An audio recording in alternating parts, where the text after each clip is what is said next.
Hey guys, my name is Bronte Cable, and if you've seen in the last few videos, I am on a journey to fertility. I feel like every conversation I've had so far has been me in the car, because that is the easiest place to get my thoughts together, and I promise I'm parked. I decided to add a little something extra to our new plan, so I will start the progesterone shots soon. We haven't decided if it's in the next couple days or in another month, just depending on our vacation.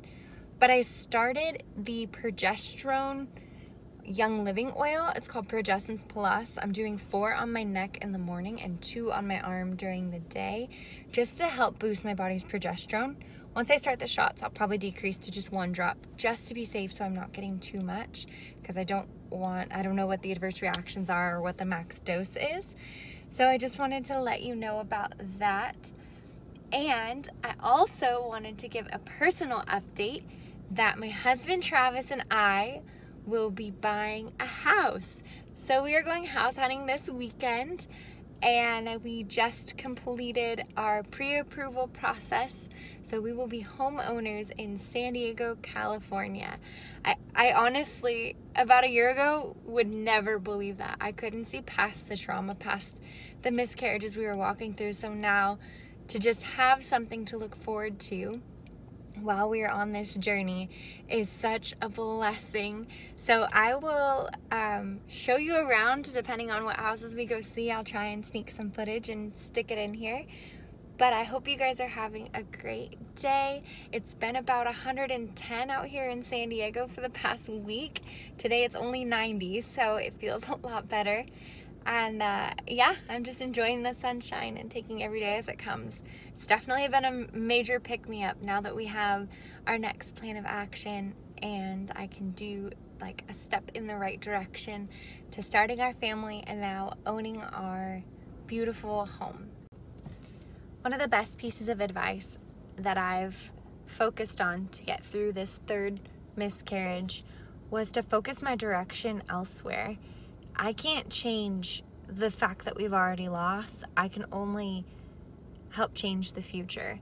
So if I continue to dwell on what's already happened after I've healed from it and I've accepted it, it's just going to keep me where I was.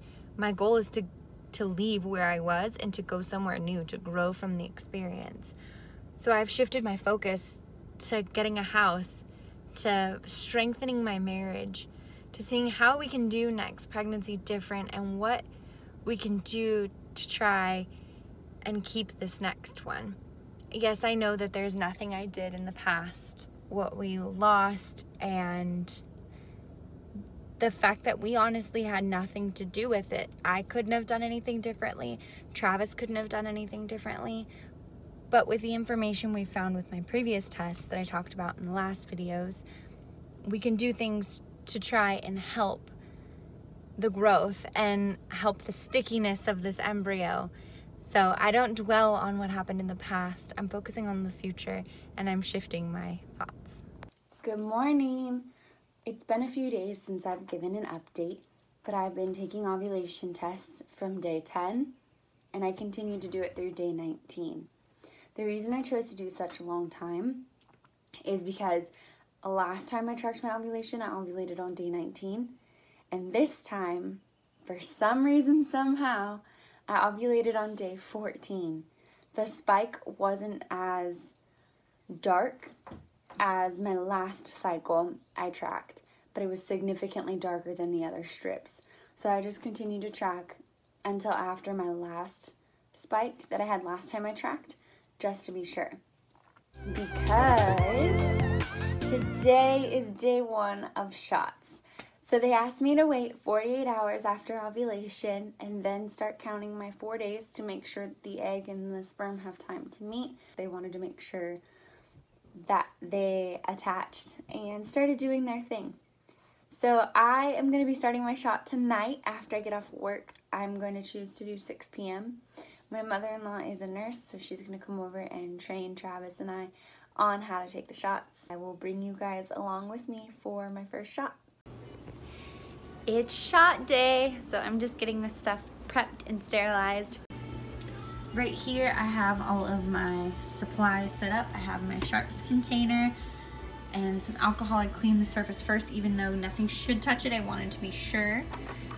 I have my 10 ml progesterone injection, 500 milligram per 10 ml, so 50 milligram per ml vial, multi-dose vial.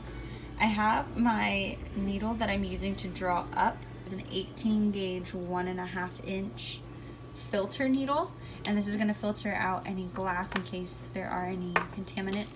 And then I have my injection needle, which I have to unscrew this one, screw on the other one to withdraw, and then screw this one back on to inject, which seems silly, but they gave me the 22 gauge with syringe. So I have a 22 gauge, 1.5 inch needle for my intramuscular injection.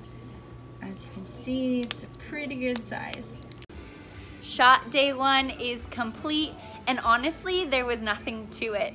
She just went boop, and it was like in. From the videos I watched, it was a lot easier. We'll see as the days go on and the bruising starts, how easy it gets. But I'm excited to be on this journey in T-minus 7 days until we find out if I need to continue the shots for another 7 weeks or if we start again next month.